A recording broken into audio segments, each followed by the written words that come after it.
Welcome to the Ad Navseam podcast, where we discuss all things related to Greco-Roman civilization. Join us for a crazy discussion of the history, philosophy, poetry, and art of the ancient world, as well as the classics afterlife through the Renaissance and down to today. And now, here's our hosts, Dr. David Noe and Dr. Jeff Winkle.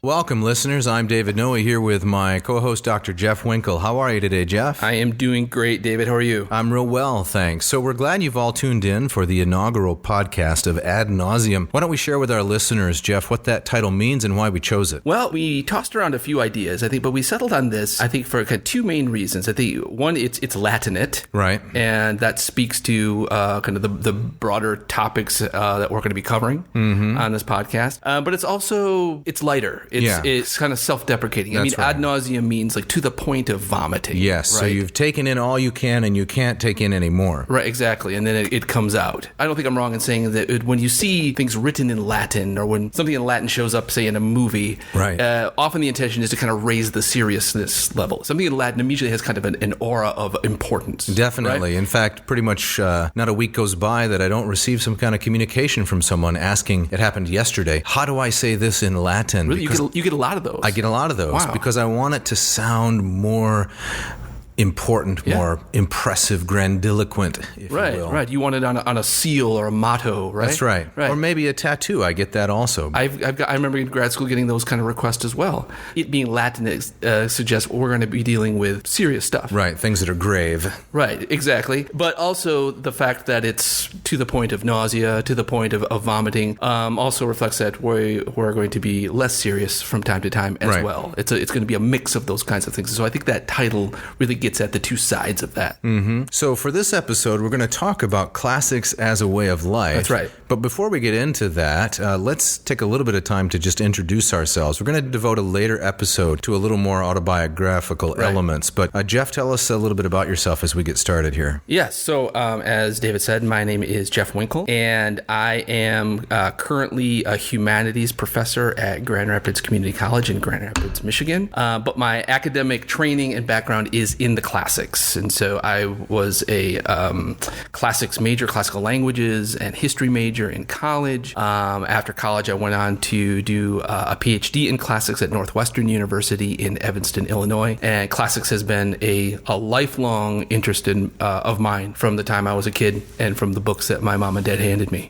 In talking about classics as a way of life, it really got me thinking about how classics has informed my whole life. Mm-hmm. It wasn't just an interest that I came into in college or even in high school. It's something that is kind of threaded from my childhood up to the present day. Right. It never gets dull. Right. Yeah. Absolutely. Yeah. So, David, introduce yourself to the audience. Right. So similarly, Jeff, I got interested in classics late high school, early college. I had never taken a Latin course until I got to my undergrad. We have the same alma mater. Used to be Calvin College, now Calvin University here in Grand Rapids. And then I began taking some Latin courses, taking some Greek courses, went on from Calvin to the University of Iowa, and have been teaching classics professionally ever since. Going on, actually, just completed my 20th year now of teaching classics professionally. Yeah, that's amazing. I think about my own career. I think going back to when I was teaching in grad school, it's almost close to 25 for me as well. So a long time in the profession for both of us. Definitely, and learned a lot over the years, I would say. I remember my first Latin class that I was teaching, one of the first at the University of Iowa, and I was only a couple semesters ahead of my students in terms of the amount of Latin that I had. I remember that as well. Yeah, and I was very close in age. Yeah.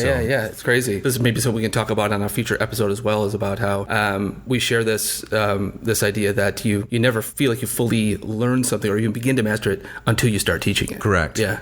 There's a Latin phrase for that. I think, in fact, it goes something like discitur docendo, which means one learns by teaching, in the process of teaching. So we talked about the name, Ad Navseam, why the name, and we're going to cover a wide range of classical topics, and we'll talk more about that in a moment, but stretching basically from the Minoans and the Mycenaeans, the precursors of the Greeks, and try to move all the way down through the present, given our own areas of interest and expertise. So we're talking 4,000 years of history? Yes, and of course we're not going to cover each one of those. We're not going to go year by year. No. Nor are we going to cover each era with similar proficiency or expertise. Of course. Because we have specialties, yours being Apuleius. Yep, yeah. The late antique Roman author. What were his, what's his approximate century? 2nd century, mid 150s. Prose author, right? He wrote the Metamorphoses? Yes, and along with another number of Middle Platonic treatises. Okay. Yes. And your expertise is in Cicero. In Cicero, yep. So as a graduate student, I had to choose an author, a special author in each of the languages, much as you did, I'm sure. Right. And so for Greek, I chose Plato. And for Latin, I chose Cicero. Heavy. Yeah, heavy stuff, definitely. Yeah. So I got to read Cicero's 3 main philosophical dialogues and a number of other things as well. And this is a nice segue. Yeah, speaking of Cicero. Yeah, speaking of Cicero, into our topic for today, which is classics as a way of life. Now, Cicero has this expression, philosophia est ars vitae, which means philosophy is the art of life or the best way to live. So we're going to try to introduce a variation on that and say not philosophy narrowly conceived, but life in the pursuit of literature, poetry, things that are aesthetically pleasing, beautiful, nourishing to the soul. We want to suggest that these are the way that one ought to live, one ought to spend their leisure time. So Jeff, as we get into this topic a little bit, we have this excerpt from Cicero's Proarchia. Yes. Speech that he wrote in 62 BC. So the pro speeches are all in defense of someone. So Cicero wrote the pro speeches in defense, the in speeches like in Catilinam, the speeches where he was the prosecutor. But in the Proarchia, section 16, in defense of the poet, the Greek poet Aulus Licinius Archius, he has this to say. So I'm going to tee up a little Latin for us here. All right.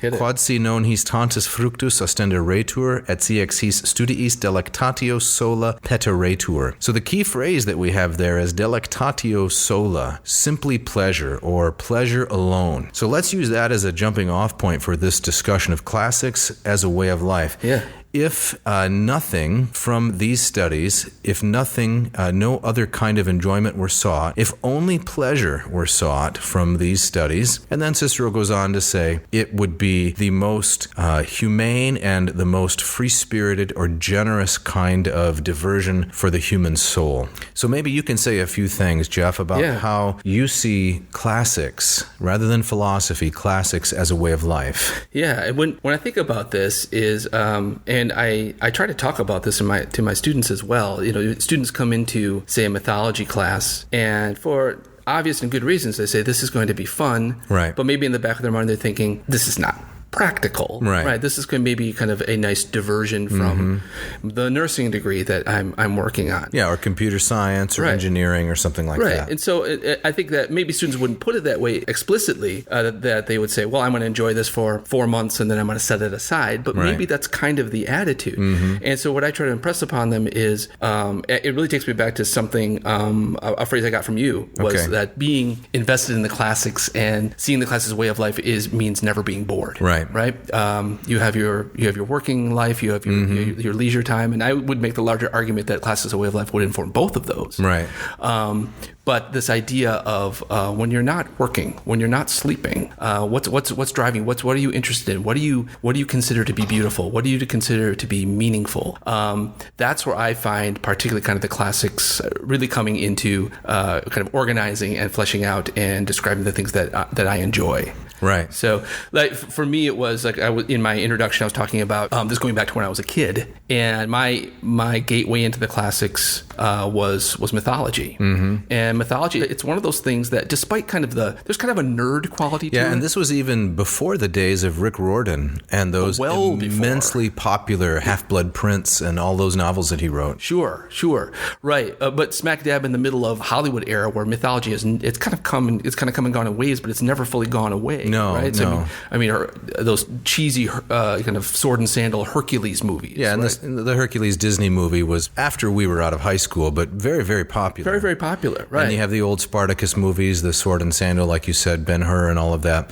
Gladiator, right. In 2000 or 99, something like that. So Troy. There was the Alexander movie that some people thought was going to put the nail in the coffin of that. Yeah, it didn't succeed, though. Didn't succeed, but professional storytellers, for better and for worse, keep going back to that well. Yep. And so mythology has always struck me as an interesting thing, that there's kind of a nerdy quality to it. It's kind of the Dungeons and Dragons, but it's also something that's always been cool. Mm-hmm. That those legends have never gone away, and they bring different worlds together. And for me, it was the narratives that it was the Greek myths that led me to Tolkien, to Narnia, right? And really kind of seeing as I got older and seeing the kind of the lighter and the more serious sides of those stories, of seeing kind of how Homer, the Greek legends, is really the glue that holds all of that together. Mm-hmm. Yeah. What about you? What would you say?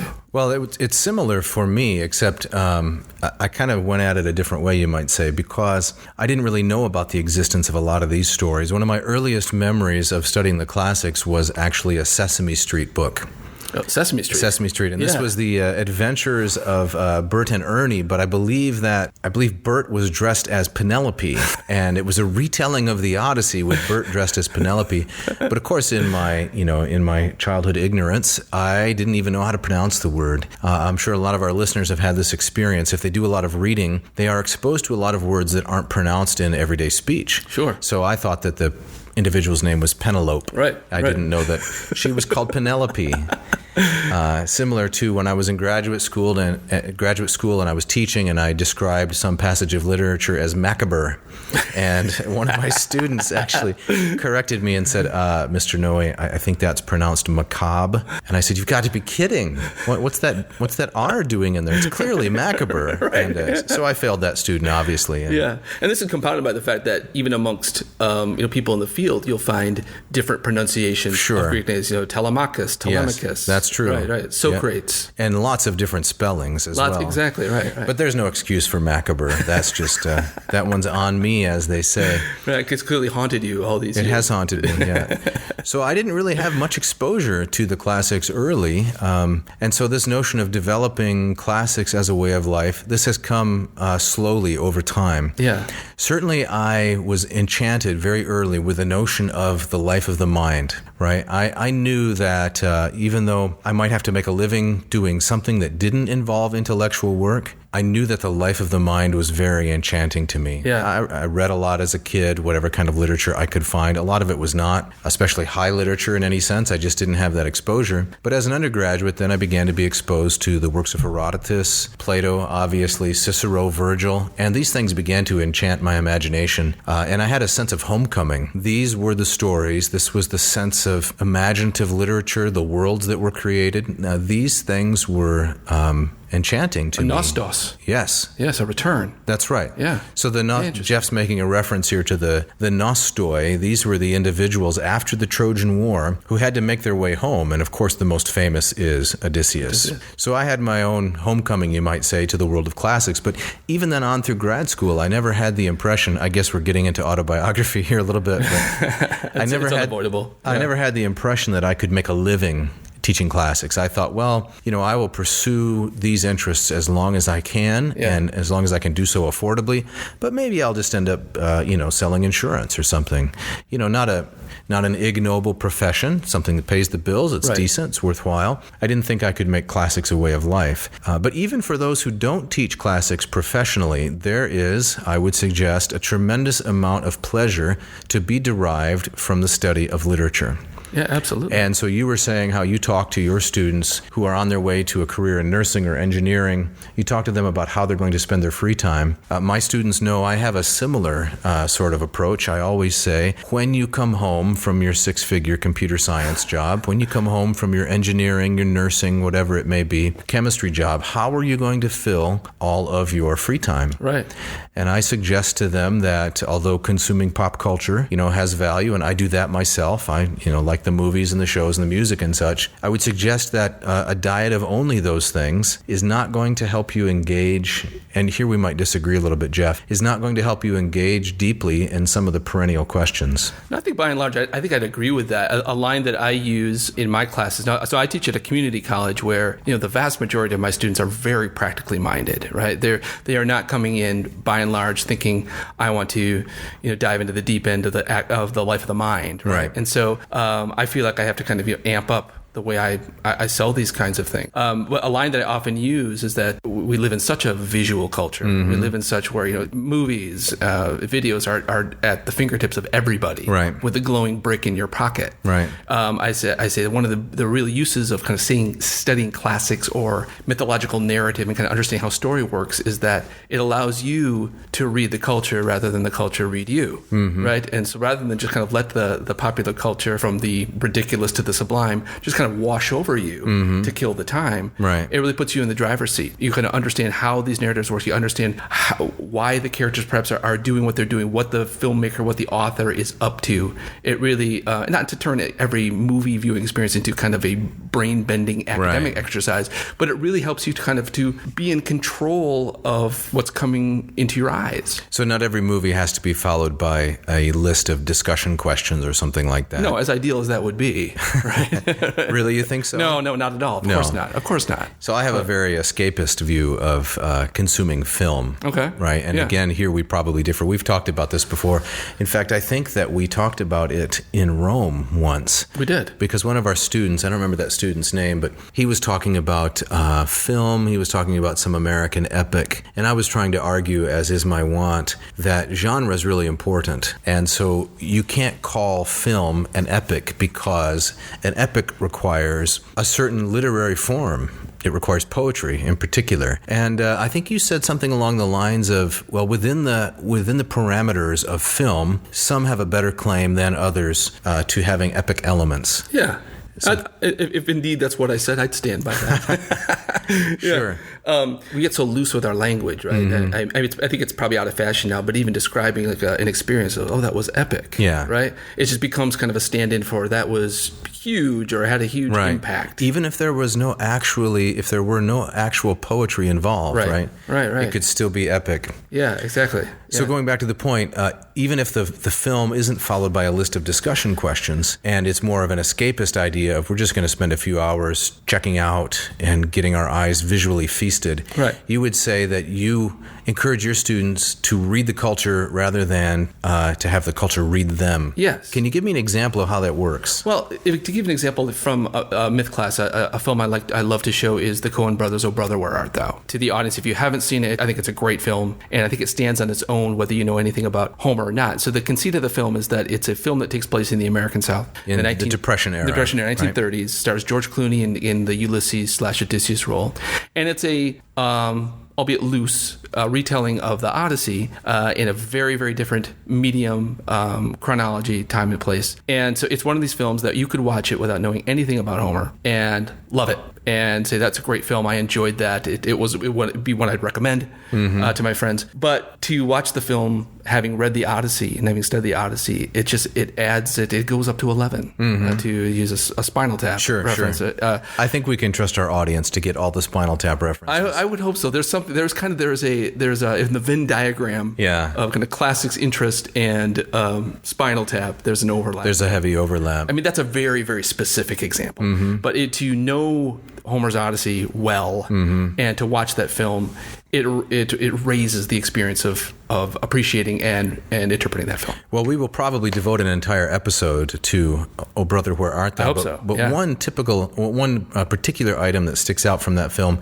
is John Goodman cast as the character of Polyphemus. Yes. Right? The Big Dan. Yes, Big Dan, the cannibalistic savage who dwells in a cave as a cyclops, away from, I think this is Odyssey Book 9, if memory serves, dwells away from civilization. So in Oh Brother, Where Art Thou? Big Dan, the Polyphemus character, is a Bible salesman. Yes, and he has all the airs of a very civilized Southern gentleman. Yes, he does, right? He wears seersucker and so forth, a white suit. And, that's right. But it turns out that beneath the lovely facade, he's actually a monster. A savage. Yeah. And which is a wonderful flip and inversion. And where Big Dan, when we first meet him, he's in the fine restaurant in town. Right. But where he reveals his true nature is when they actually go to nature at the tree. That's right. And so he takes them out into the quote-unquote wilderness. And that's right. And that's where he snaps off the branch and shows the boys who he really is. Right. Yeah. We don't want to introduce any spoilers for those who haven't seen the film. Exactly. Yeah. So going back to Cicero for a moment, if we carry on with part of that quote. Please do. Yeah, he says, nam caeterae neque temperum sunt neque aetatem omnium neque locorum, which roughly translated means, Cicero says, this is Pro Arceus 16, other kinds of pursuits do not belong to all times, they do not belong to all ages, and they do not belong to all locations or places. So think of something like athletics, think of something like painting, think of something along those lines. Cicero's claim is that other kinds of human activities are not universal in application. But he'll say, haec studia adolescentiam allunt, these studies, that is the pursuit of literature in particular. Now the concept of literature in antiquity is much broader than it is today, because literature in antiquity includes philosophy, it includes poetry, it includes tragedy. It's almost a term for what we would say the humanities. The humanities, yes, the liberal exactly. arts. That's right. He says these are of the broadest application, and then he will go on to give a number of examples. But one of the things that I really enjoy about classics is, as I think ahead to the rest of my life, I really look forward to being able to read these works of perennial interest when I'm an old man, if I make it that far. Right. Cicero tells the story also of the famous Greek tragedian Sophocles, the second of the big three. Yeah. And according to legend, Sophocles wrote his Oedipus at Colonus. He wrote his Oedipus at Colonus when he was in his early 90s. Right. The idea being that classics is something that applies at all ages and times. Right. I just a note. We'll put the quote that David is reading and translating up on our website, which we'll talk about at the end of the put episode. that in the show notes. I think the show notes. Yes. Right. Is the podcasting expression. Right. So if you're interested and want to go to that level, you can read along. You can drill down. You can follow the bouncing ball. That's right. So these studies, this literature, they nourish you when you're young, adolescentiam. They make old age bearable. They make good times better, right? They decorate good times. They provide a refuge and a comfort in hard times. Yeah. Delectant domi non impediunt foris. They help you when you're at home. They don't trip you up when you're out in public. Yeah, I love that. This is exactly what I think is the heart of what Ars Vitae means, even though he doesn't use that phrase here. Probably the most famous excerpt from the Pro Archea is this little bit on literature. Yeah, that's fabulous. The bit about these studies, they nourish your childhood and they delight your old age. I mean, that really makes me think. To take it back to myth, I think about the stories that I gravitated towards when I was a kid, like the stories of Heracles, Hercules, and Odysseus. Did you have a favorite? I've always loved the Odyssey. Yeah. My views of Odysseus and my views of Heracles have really changed. I think when I was a kid, I wanted to be Odysseus. Okay. And I wanted to, slay the monster and be crafty and tricky. And right. I love the emphasis on how he used his mind. Right. Polytropos, right? Polytropos, exactly. Is the adjective right at the beginning of the Odyssey. The man who's versatile, skilled in all ways of contending, I think is one of the translations. Right. And also literally tossed about. Yeah. Right? The man of many turns. Mm-hmm. As I get older and as I teach these stories, I kind of moved away from kind of that wish fulfillment interpretation and towards a more seeing them as kind of cautionary tales. So a lot of these myths are talking about, don't be like this guy. So don't leave home for almost 20 years. Right. Don't abandon your wife and child. Right. Yeah. When you come back, right? Don't kill all the suitors. Well, we can get into. We should. I would love to do an episode on the Odyssey and maybe the end of the Odyssey, or even things like if Aeolus gives you a bag full of all the ill winds, right? Maybe tell your crew about it. Yeah. Maybe mention what's in this bag and say, hey guys, don't open this. And so as I get older, I see less, Odysseus less as kind of a Saturday morning cartoon, cardboard cutout hero, and much more kind of a very complex and maddening human being. Right. And so I think that the story of Odysseus can thrill a 6-year-old kid. Yeah. But can also call an old man to think about what does it mean to be human. Of course, because great art has the broadest appeal. Exactly. Right? Right. Great art appeals to the broadest cross-section of humanity. Absolutely. Yeah.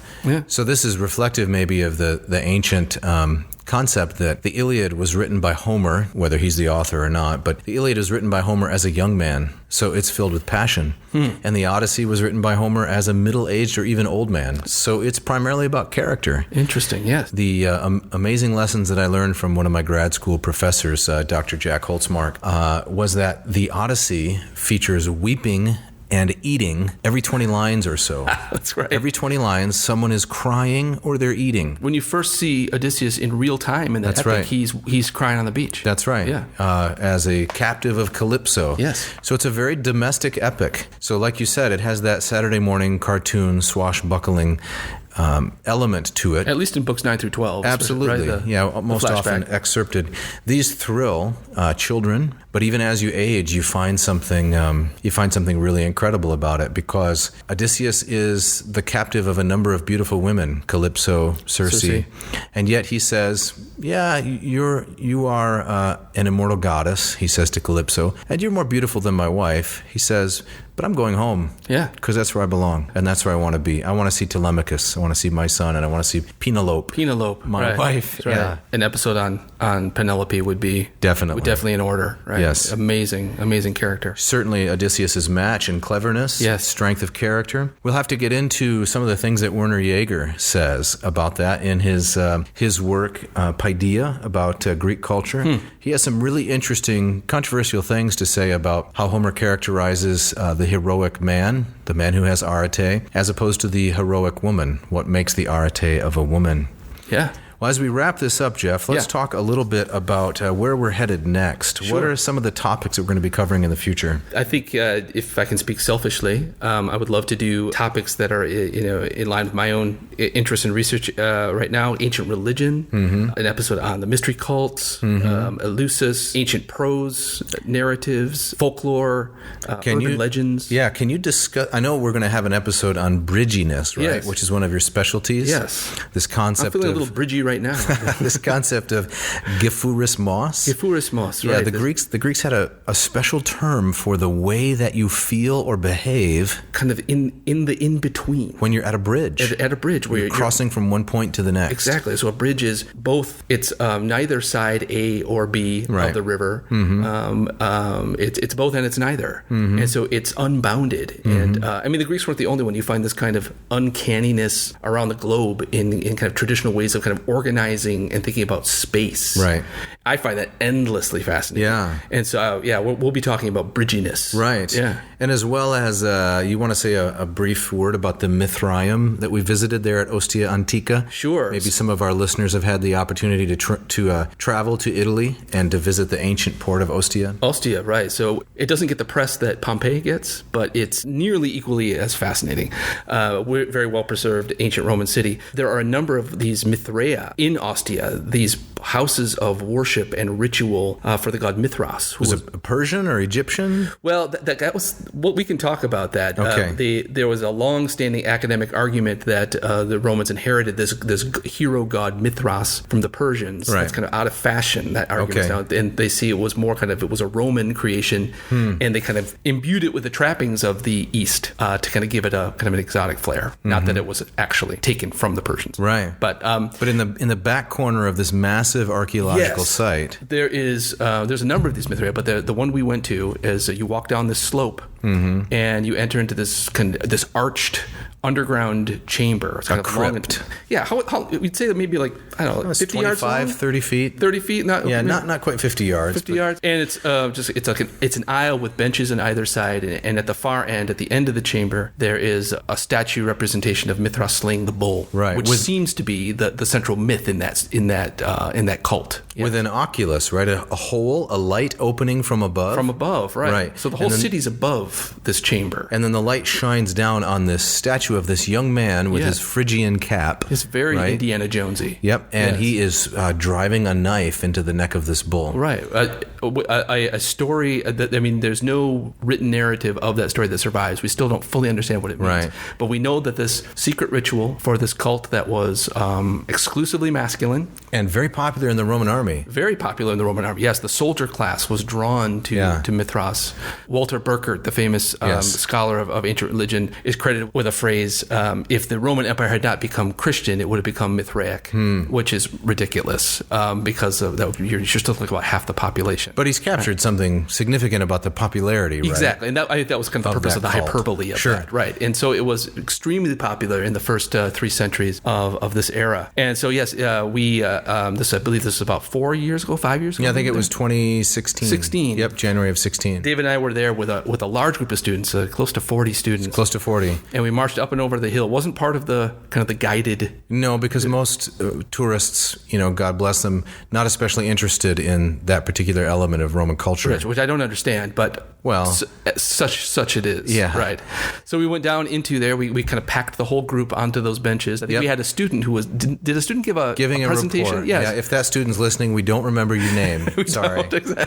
But the crypt has enough room just to fit all of our students, half on each side. There are cobwebs. There's a little water running there. Yeah. Thankfully, Italy in January is pretty balmy, pretty comfortable. Lined them all up in there and then talked about the cult of Mithras. Right. And for me, it was one of those kind of hair on the back of your neck, standing up experiences. There's something about the power of place and being there and thinking about the things that may have happened there. So I would love to kind of try to unpack that. Yeah, that's excellent. Some other topics you mentioned we might cover is the painter Bruegel and his Fall of Icarus. Oh, endlessly fascinating. Yeah. Well, if we do that, we'll throw up a slide on the website. Yes, it's almost like it reminds me of kind of a hidden pictures, like that you might find like a kid's magazine. Right. Like, where's Icarus? You look at that painting. If you just walk by it, so it's called the Fall of Icarus. But if you stop to look, where's Icarus? And all you see are kind of his kicking legs in the bottom corner, coming up out of the ocean. Right. Everyone's going about their business, and yet there is poor Icarus who has plummeted to his death, as Ovid describes in the Metamorphoses, because he flew too close to the sun. But at a glance, it would seem that painting has nothing to do with Icarus, but it starts fascinating once you start peeling the layers. I forget the date of that painting. I want to say 17th century. It's Dutch master, if I'm not mistaken. 1600s. But exploring kind of what is Bruegel doing with the myth, and why is he taking Icarus off center stage? Right. Yeah. And we're going to talk about Aristophanes. The great Greek comedian. Of whom both of us are big fans. Big fans. Yes. Aristophanes and how he relates to the Marx Brothers. Yes. So Aristophanes, as the scholar H.J. Rose says, is the ancient author who is at the same time the most scandalous or dirty. A lot of his jokes are vituperative jokes, making fun of people, scatological jokes. That means bathroom humor. Yes. You can't really get through Aristophanes without being exposed to a lot of, I don't know, pretty scandalous language. He would be immediately canceled. Definitely. Definitely. And at the same time, Rose says he is the greatest advocate of traditional morality. Yes. So Aristophanes was an arch conservative in Athenian culture. He had no time for democracy. He had no time for those who didn't have property. He'd be canceled for those things as well. That's right. And yet the really fascinating thing about Aristophanes, I would say, agree with him or not, is that he combines these two elements. Very lowbrow humor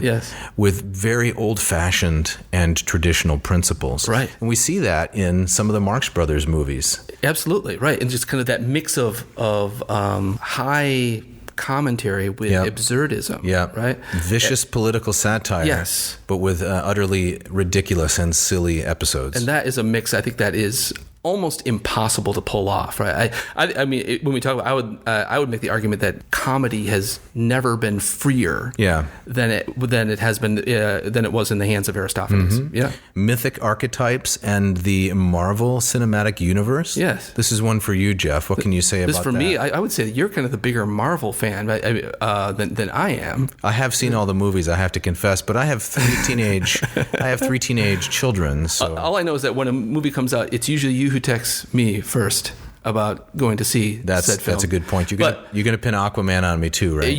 I'm blaming you for Aquaman. I've read things along the lines that the comic book superheroes are basically just kind of American repackagings of Greek mythological. So heroes. Iron Man is, I would say, he's very much a Hephaestus to me. Vulcan among the Romans. Vulcan, the god of craftsmanship, of metallurgy. Yep. Right. The forge. Self-made man. The self-made man. Right. There's that scene in one of the Iron Man movies. I don't remember which. His origin story. It's probably the first one. He's in the cave. He has to fashion all of these elements just out of what's around him. That's right. Right. Very similar to Hephaestus. Yes, exactly. Although Robert Downey Jr., Hephaestus is famous for being ugly and That's right. Dragging a lame leg around. That's right. And Robert Downey Jr. is more of a Hollywood type. Hollywood kind of a pinup. Like the hosts of the podcast, basically, we would have to say. Exactly right.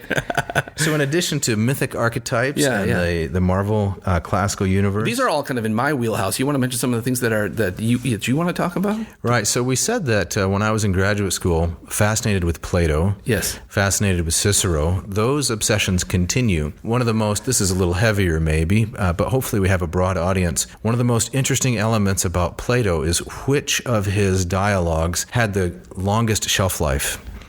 So you might be surprised to learn that the Timaeus, one of the later dialogues. One of the last, right? Yes, one of the last. I think only the Laws, hoi nomoi, is later than the Timaeus. The Timaeus was endlessly fascinating to the Church Fathers and on into the Renaissance. And that's because it deals with questions of creation, metaphysics, ontology, all these big, heavy jaw-breaking words about how did everything come into existence. Right.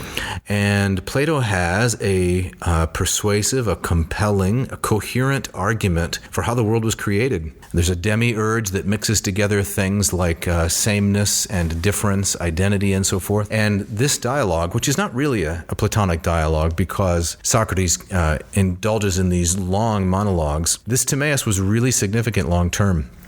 That's really interesting. Yeah. I also want to talk about places we've visited, either individually or together. Yeah. So we had the opportunity, I think, again, it was 2016, to go down the coast of Italy. We took the train from Rome down to Formiae, which is the halfway point between Rome and Pompeii, more or less, and Naples.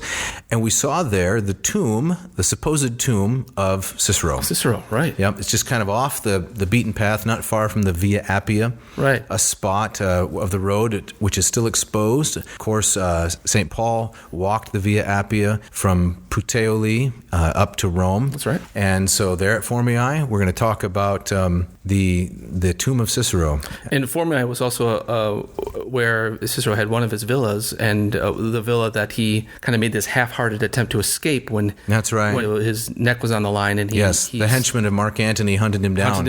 And he died in or near Formia. That's right. December 7, a day that will live in infamy. That's right. December 7, 43. BC. That's when, of course, after that, Augustus had remorse, apparently, because he had sold out Cicero in order to win over the support of his arch-rival. It was right about brutal compromise that he felt he had to make. All of the conscriptions. Cicero's name was at the top of the list. That's right. So I want to also talk about the Renaissance. Yes. This has been an emerging area of interest for me. I got into classics backwards through theologians and so forth of the 16th century, men like John Calvin, Theodore Beza. I got into classics backwards and then have come back to the Renaissance and the Reformation. So we want to talk about some of those topics as well. Right. It's really a broad range of interest, a smorgasbord, you might say. Yes. Of topics. Yes, exactly. And like we said at the beginning, we'll jump around all the time, but we're dipping in and out of 4,000 years of human history and culture. Yep. Yeah.